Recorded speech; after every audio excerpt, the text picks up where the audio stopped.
Crime and Peter Chambers.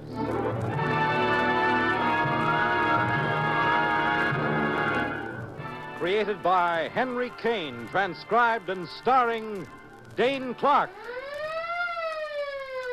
A private investigator, duly licensed and duly sworn, Peter Chambers.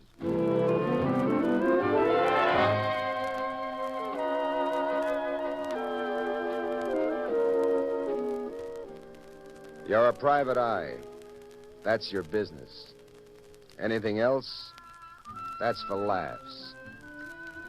This one figures for laughs, a lot of laughs. Because you're making yourself comfortable on a bar stool and you're asking for... What'll it be, Mac? Milk. Milk? You heard me, pal. Yes, sir. Milk it is.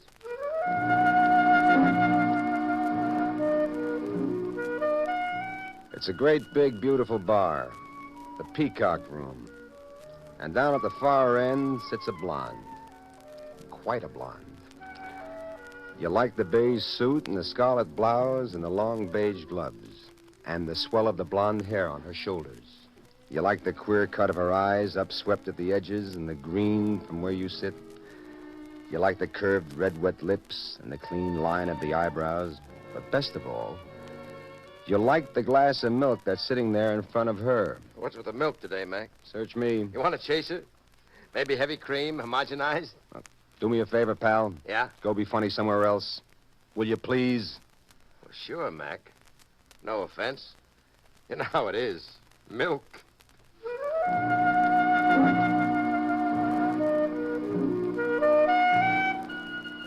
The bartender toddles off, and the blonde, pushing off her bar stool, toddles forward. Toward you.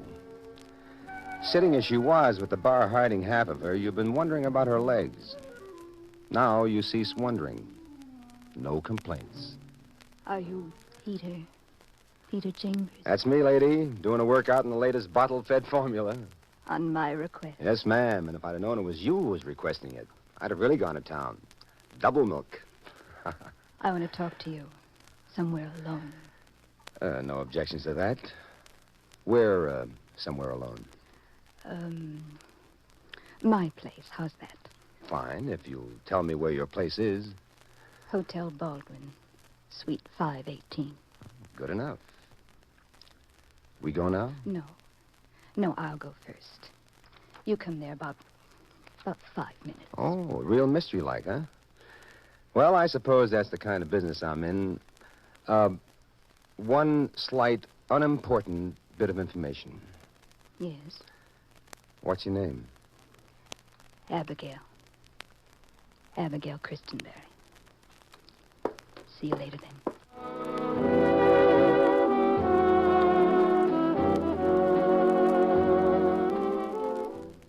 You fiddle with the milk, giving her 5 minutes.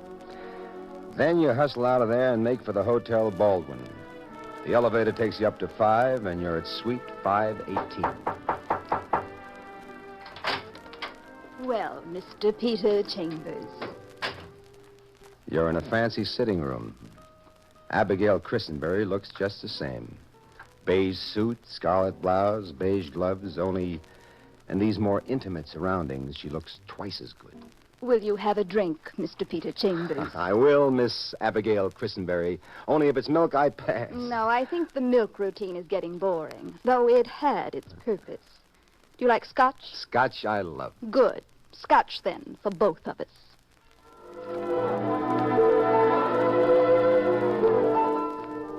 She sets up the drinks neat. Whiskey in a shot glass and a tall glass of soda on the side. One combination for you, one combination for her. Then you're sitting opposite her across a coffee table, and you're both sipping your drinks and sort of, staring. So, just to shake it up, she drops a little bombshell. I've changed my mind, Mr. Chambers. You've changed your mind about what? About retaining you. Oh? There's no longer any need of your service. Huh? Fired before you get hired. Everything happens to the private eye. Here you are, sir, for your trouble. $100 bill. Well, that's most generous of you, dear lady. Now then, Good afternoon, Mr. Peter Chambers. And a very good afternoon to you, Miss Abigail Chrisenberry.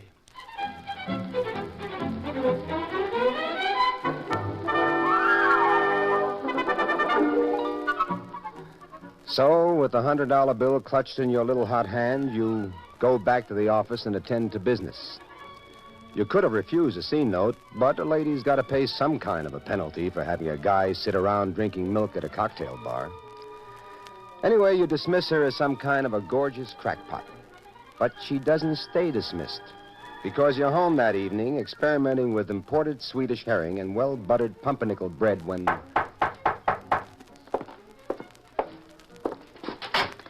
Evening, Pete. Ah, Louis Parker. May I come in? Detective Lieutenant Louis Parker, New York City Police, homicide. Good cop, good man, and good friend. Spending the evening in, Peter? Well, I was hoping to, Louis, but in my business, no. Drink, Lieutenant? No, thanks. I got gas. Hunk of herring, maybe? Same gas. Got a little heartburn, too. Well, how's about some bicarb? Look, you know a dame by name Abigail Chrisenberry? Oh, not half as well as I'd like to. Well, you ain't gonna. Why not? She's dead. Dead? Abigail Chrisenberry, dead. And, my boy, they've got you tagged for it. Me? It's my case, Pete, and you'll notice I come alone. Now, if you've got an out, brother, I'd be the happiest guy in the world. Out? What the heck do I need an out for? I didn't kill her. Well, Pete, the maid comes to Suite 518. It's about 7 o'clock.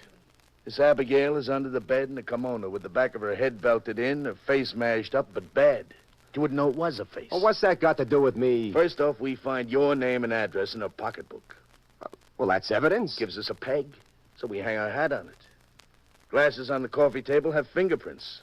We've got your prints on file downtown. We match them. They match. Well, is this evidence of murder? There's more, fella. More? The medical examiner says she got it between 4 and 5 this afternoon. We described you to the elevator operator, and sure enough, you were there at about 4:30. Look, Louis, I can explain Well, that. Can you explain this? Can you explain her diary? Diary? For the past 8 months, it's about a guy named Pete. That's all. Guy named Pete. Well, about how cute he was, about how in love they were, and then what a louse he is. How he's strictly working her for money, and finally that she's scared of him because he's threatening her. Now, we call that evidence. What do you call it? Evidence. Circumstantial, but evidence nonetheless. Pete, were you there at 4:30? Yes. Well, give me your side of the story. Did you know the dame? Yes. Stop agreeing with me. Come on, talk it up. Let Listen, me hear. Lieutenant, listen. This morning at the office, I get a phone call, a dame, no name. She tells me she's got a case for me to meet her at the Peacock Bar at 4 o'clock. All right, so you go to the Peacock Bar. What do you do there? I drink milk. Milk? Oh, now, look, this is Louis Parker you're talking. A milk drinker, you ain't. Look, it was a way we'd identify ourselves. She'd be drinking milk, I'd be drinking milk. All right. Anyway, she talks to me. She wants a 5-minute head start, and then I'm to meet her at her hotel, Suite 518. And? I get there, must be, 4:30. We have a couple of drinks, and then she bounces me. She says she changed her mind. And that's your story? That's it. And you better get your hat. We're going downtown. I'll have to book you. Look, Louis, why do you have... Because we got affidavits, Pete, from all the help in the hotel. Affidavits? Well, what do they say? They say that Abigail Chrisenberry did not leave her apartment today, all day, not once.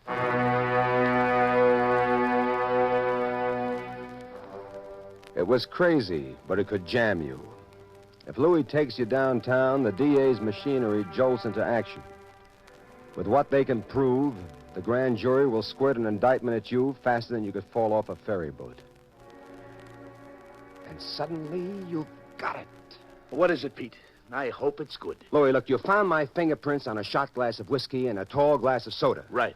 And opposite that, there was another shot glass of whiskey and another glass of soda, and somebody been using them. Right. But you found no fingerprints on that second set. Now, how do I know that? Yeah. How do you know? Because the story I told you is true. The dame was wearing a suit and gloves. And she didn't take the gloves off. Yeah. If the dame hadn't been out all day like they told me, and she's found in the kimono with her face bashed in, why should she be wearing gloves? Well, that's the only logical explanation for her lack of fingerprints, isn't it? That's very good, Pete. I'm glad I came alone. I'm glad I had confidence in you. All right, now what? Now we go down to the Peacock Bar, so I can straighten you out on some of the truth. Peacock Bar it is.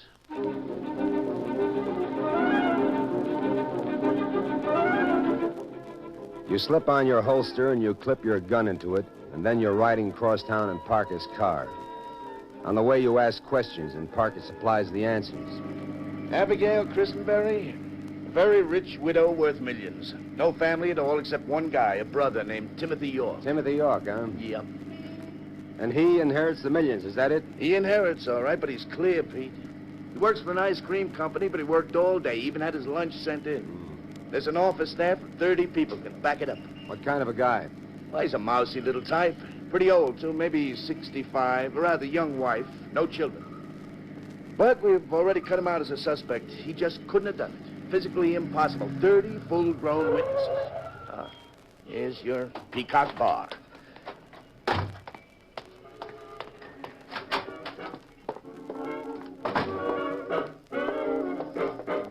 Yes, sir, gentlemen, what'll it be? Scotch on 2. Hello. Well, the milk drinker. Hiya, Mac. Hi. Oh, my friend drinks milk. Huh?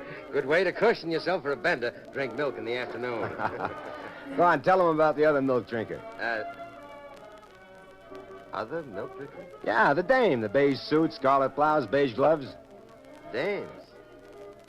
We get $1 million. No, this was a special one. Beautiful blonde. She was sitting up there at the bar. She came and talked to me. She was drinking milk. I'm behind this bar from 10 to 10, 12 hours. You go out of your mind if you start picking out dames. It's like a rancher with 100 head of cattle. You can't pick out every cow. Try. It's important.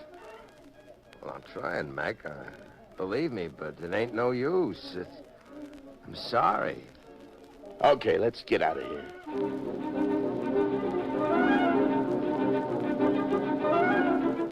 So you're back in Parker's car trying to swallow that helpless, hopeless feeling. Where to now, kiddo? Figure I ought to visit Timothy York? He's been visited. Well, let me try. Sure, kid, it's your party. And you stay downstairs. Like I said, it's your party, Pete. It's a nice enough house, apartment 9G, and you stick your finger in the buzzer. Little guy opens the door. Little old guy that looks like he's falling apart, skinny as a pencil. Yes, what can I do for you, sir? Timothy York? The same. Chambers, police. But the police have already been here several times. Now, once more can't hurt. True enough. Well, come in, sir. Please come in. Hey, nice place you have here. Yeah, thank you. How about your sister, Abigail Chrisenberry? Know any of her friends? No, we were never very chummy, Abigail and I. Is that the taxi man, Timothy? No, dear. A woman comes into the room. She's blonde and she's beautiful. She's got a clean line of eyebrow and red, wet lips and green eyes upswept at the edges. Your hair begins to crinkle and you can feel the sweat break out on your body because, according to Parker, you're looking at a corpse. The lady who comes into the room is Abigail Chrisenberry. Timothy, I thought you said it wasn't the... Sir, are you the taxi man? No, the milkman. Timothy, what's he talking about? He's from the police. Police? Again? Timothy, will you please close my suitcases in the bedroom? Their stuff's so full I can't do a thing with them. Certainly, dear. And now that we're alone, Mrs. York, remember me? Peter Chambers? Peter Chambers? Never heard of you. Ever hear of Abigail Chrisenberry? Of course, Abigail Chrisenberry is my husband's sister, and she's dead. How would you know this? From the police. They've been here several times. See. Now, what's with this stuff about suitcases? I'm leaving for Florida. It's been planned for a long time. I'm leaving tonight. Right now, as a matter of fact. And the cops know about that? Of course. And they've absolutely no objection. I've been completely cooperative with them, and they have no need of me. They have the address where I'm going, if by chance I am needed. Your husband going? No, he's not. He's saving his vacation for much later on, and we intend to go to Switzerland, to the Alps. Now, is there anything else? That's all. Tell your husband goodbye for me.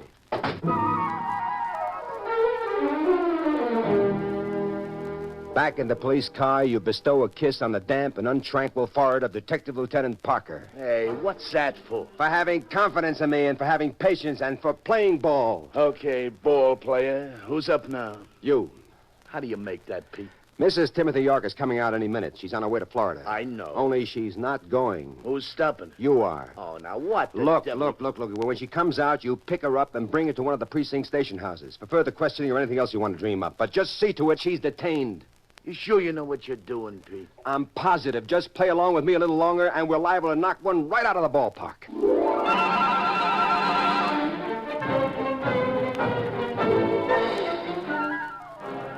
Mrs. Timothy York comes out, and Parker does the old pickup, suitcase and all. She gets hustled down to the nearest station house, gets racked up for further questioning, and then you and Parker are rolling again. Okay, fella, what now?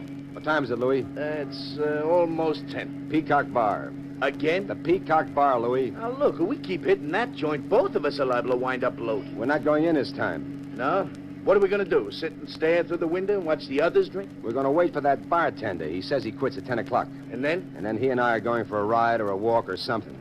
But wherever we go, I expect you to be close by. And if we go in somewhere, I expect you to be sitting around in your nice little police car, just in case an emergency pops.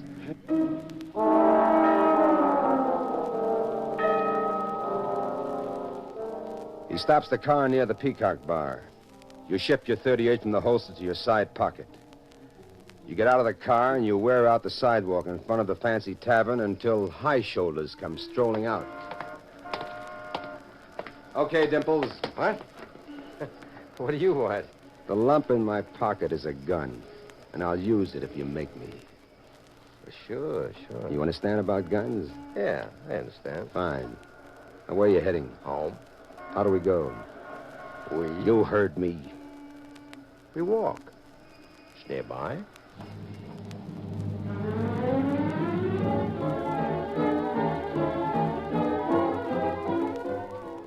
You walk to a nice-looking apartment house, and up one flight he unlocks the door, and you don't wait. Just as soon as he clicks the light on, you smash the flat of the gun against the side of his face. You give it a lot of feeling. It opens a hunk of his face, but he's a big guy and strong, and he comes back swinging. Maybe he's good, maybe he's lucky, but he catches you one on the chin that lands you up against the opposite wall. But you're still holding the gun.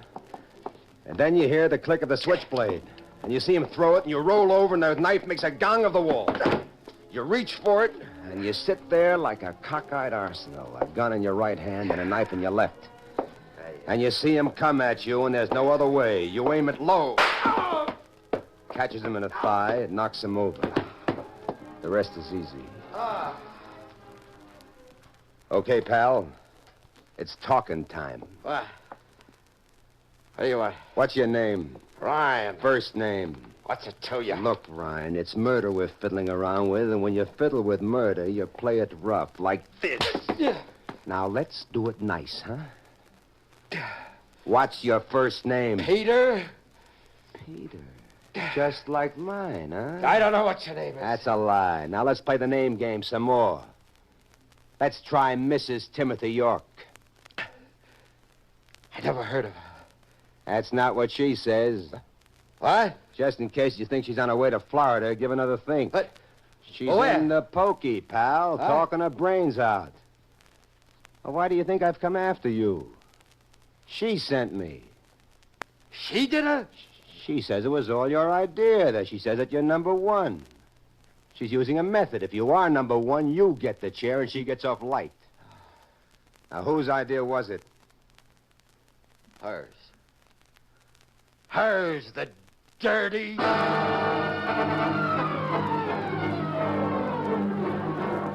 He spills the story like he's leaking words. Then you go down for Parker and you bring him upstairs. And you also bring him up to date on current events. Meet Mr. Ryan, Lieutenant. Peter Ryan. That's the Peter that was mentioned in Abigail's diary. What, the bartender? Yeah, Dimples over here. Our rich widow, Abigail Chrisenberry, sort of got stuck on him. But then he got tired of her, especially after he met her sister-in-law, Mrs. Timothy York. Who murdered Chrisenberry? Mrs. Timothy York. But she figured out a real cutie. Like how? Well, they knew about Abigail's diary, where she mentions Pete. So they look up the classified directory on the private detective, which is often confused for fall guy. And the first Peter they come to is me, Peter Chambers. And they elect you the patsy. Correct. First, Mrs. Timothy York kills Abigail, mashes her face in, so I won't know the difference. Then she meets me at the Peacock on that milk deal. Then I'm to follow her right into the trap. She uses the stairs, coming and going, so no one sees her. But me, I use the elevator. Everybody sees me. Which puts you at the scene of the crime, which leaves your fingerprints all over the place, and which confuses you with the Pete in Abigail's diary. And the dead Abigail is in the bedroom, dead for at least a half hour, with her face all smashed up. Then after you get bounced out, Mrs. Timothy York blows the joint using the stairs again, and nobody can connect her with the crime. And you think Mrs. Timothy York is really Abigail, and you can't tell the difference because the real Abigail is now minus a face. Sure, and with Mrs. Timothy York in Florida, I'd be in it up to my neck. Yeah, but if these two knock off Abigail, what do they get out of it? Mr. York inherits.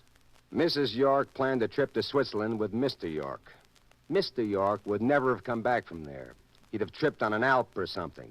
Then she'd get all the loot, and she'd hook up with Dimples here, and they'd both live happily ever after.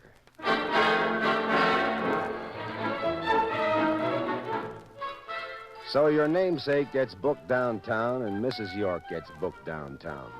And they both accuse each other, which gives the cops a double confession. And then you and Louis Parker are sort of celebrating on the late shift at the Peacock Bar, and Parker is saying, Well, Pete, old boy, how did it come to you?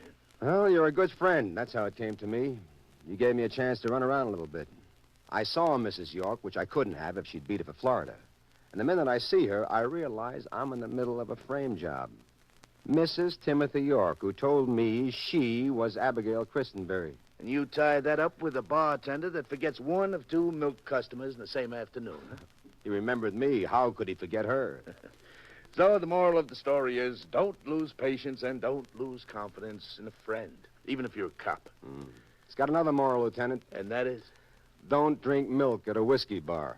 Not unless you've got an ulcer.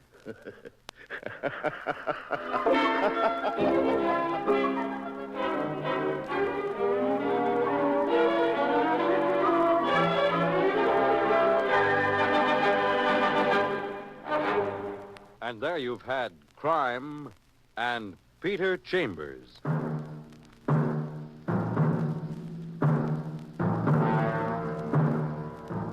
Dane Clark was starred as Peter Chambers. Crime and Peter Chambers, transcribed, was created and written by Henry Kane. Others in the cast were Bill Zuckert, heard as Lieutenant Parker, Elaine Rost as Mrs. York, and Joe DeSantis as the bartender. It was directed by Fred Way. This is Fred Collins inviting you to tune in next week, same time, same station, for Dane Clark in Crime and Peter Chambers.